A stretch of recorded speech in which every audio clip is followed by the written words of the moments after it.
Hey, what's up everybody? Jesse here with Southern Risk Fishing, and it's a beautiful summer day here in North Carolina. It's Tuesday actually, afternoon. So I'm out here in the shop just kind of doing some stuff and wanted to shoot a video, I guess, real quick to put something out. And I figured I'd just give you guys a boat tour of my boat. You've seen it in a few videos and it's definitely nice to have. I ain't gonna lie, I love it. So pretty much here it is.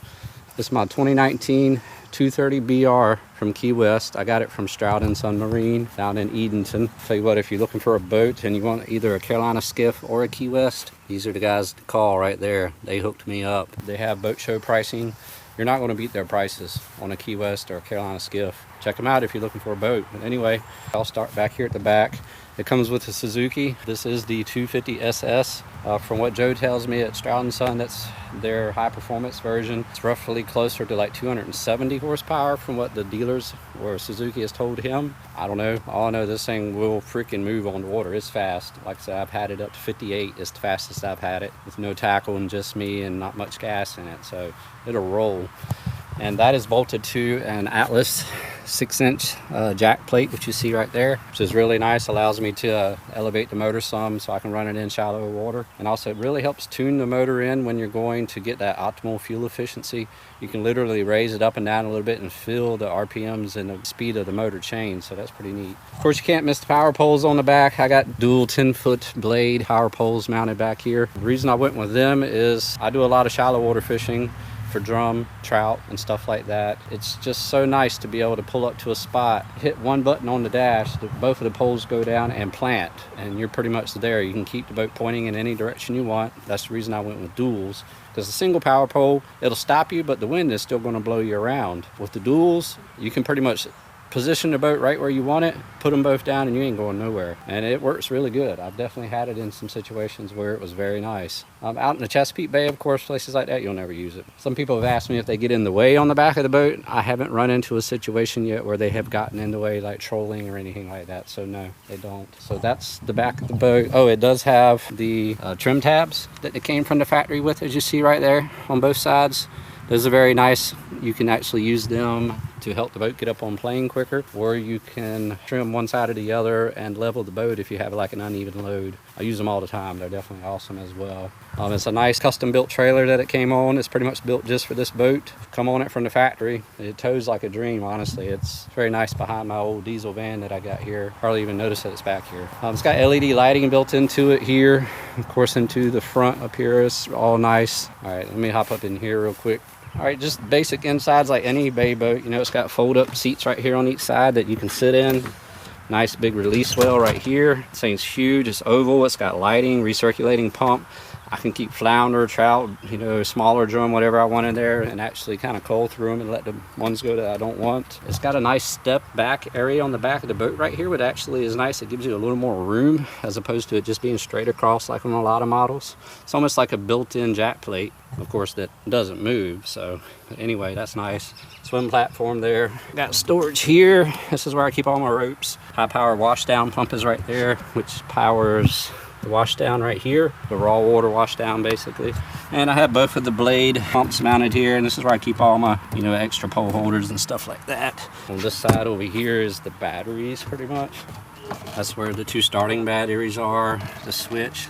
Up in the front up here, I actually have a Minn Kota charger wired in that's all hooked up to front up here, so I can plug in and basically keep those batteries charged. Nice big drains in the back of the boat. They work really well. Speakers back here as well. Got the nice leaning post here with the backrest. I've added a bunch of rod holders on this. Some on the bottom down there for rigging. Of course, the cooler that comes with the boat. Nice step bar right here. This is really cool because I can actually stand up on this and it gives me an elevated view while I'm driving. Kind of helps me see what's going on. Of course, it does fold up out of the way too. As far as controls and everything, I mean, it's pretty much loaded. It's got tilt steering, standard throttle controls like you see on any boat, the jack plate control right here, trim tabs here, gauges, of course. Got a nice Jensen stereo. I added a Garmin VHF myself here, which you can see.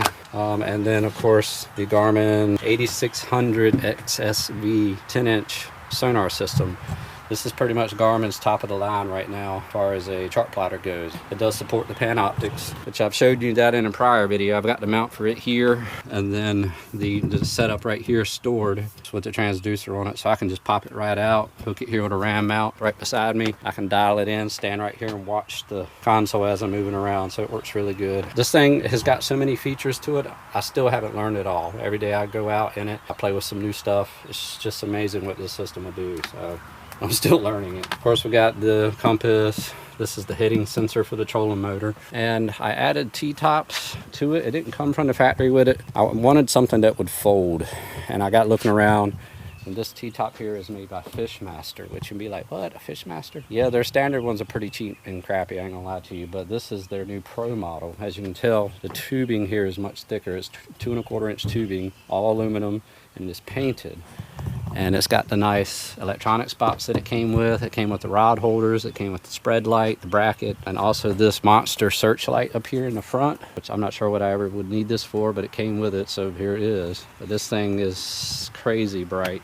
And the coolest thing about it is it folds right here. These are the 2 pivot points. I can actually take this bolts out, and the main top will fold down and forward, and then I can take these bolts here out, and this portion will fold as well, which is very nice because it would not fit in my shop otherwise. It's about 6 inches too tall. Of course, we got built-in rod holders on this side as well.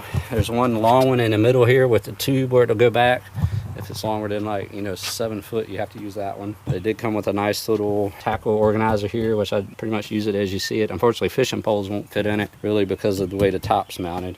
In here, it's got a pretty large actual console area in here. So, of course, is where you keep all the electronics. I've got the 3 deep cycle batteries for the 36-volt system, the charger, of course, all the electronics that you see pretty much packed in here. This area, I've got it so packed, but I got everything fit in there.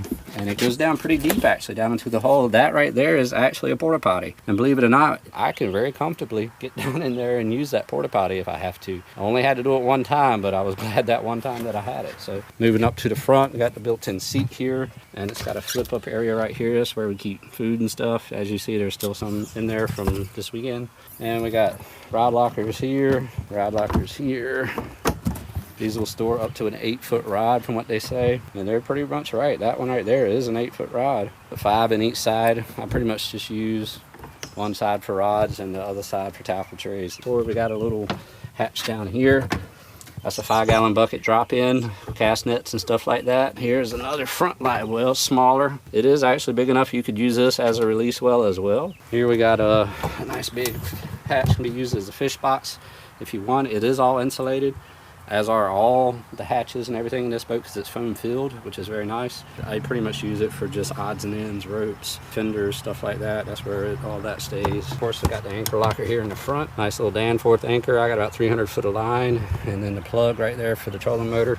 That's the quick release bracket from Minn Kota. I've got a nice 36 volt, 112 pound thrust, 72 inch shaft, Minn Kota Ulterra, Riptide Ulterra. Not exactly what came on the boat though. It did come with that exact motor, but it came with a 24 volt, 80 pound thrust motor with a 60 inch shaft, which honestly, it worked great. Motor had plenty of power. The problem I was having was when the boat got into any type of like hit on waves, like out in the bay and stuff, even with the motor trimmed all the way down, it would pull it out of the water. And it was just very frustrating, you know, and so I wanted the longer shaft motor, but unfortunately the longer shaft motor only comes in a 36 volt, which is fine with me. I'll take more power and more capacity. So pretty much what I did was I pulled the other one off. I ordered the 36 volt model, which I got a couple weeks ago, and I put on it. And I ended up selling a 24 volt. So if anybody wants a 24 volt, 80 pound thrust Riptide Ulterra, message me. I'll give you a good deal on it. So that's pretty much everything with the boat itself. Now that I've showed you the boat, I want to talk real quick about some stupid things that I've already done in this boat. First thing that really kind of upset me was the prop here.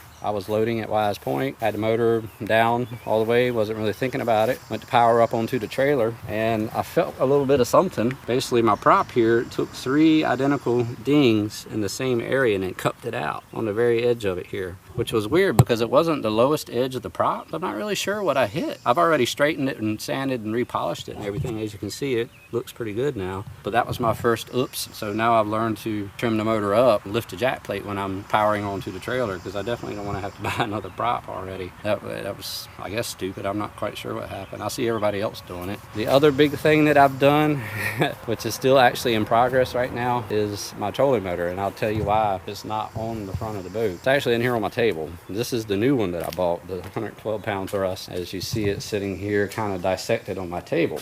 The story is, I was out at the HRBT this past weekend with my wife. We were trying to do some fishing. It was slow day fishing. And we were up close to the bridge, and I was spot locked, jigging some pilings. This kind of rogue waves come in from behind me. I didn't really see them coming. Something happened. I don't know if I was a good 6-8 feet away from the piling, like if that wall was the piling.